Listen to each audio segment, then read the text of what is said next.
Alright, what we got here is a Ford F-250 Casselberry police truck.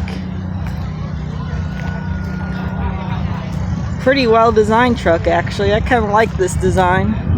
Seen here at the 2020 Cops and Kids car show here at the Oviedo Mall. I'm not sure what year this truck is. 2008 maybe?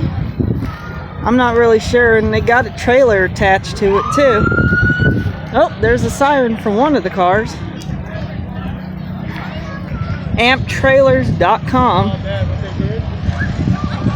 But I'm not an expert on trailers whatsoever, so I couldn't tell you what that one is. But this looks again 2008 or so police truck. Looks real nice.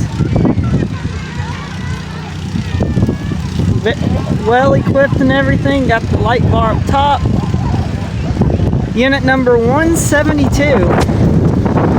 The wind's blowing. I'm not sure if the mic's picking that up, but it's kind of breezy here. At least standing over here it is. But a very nice looking truck.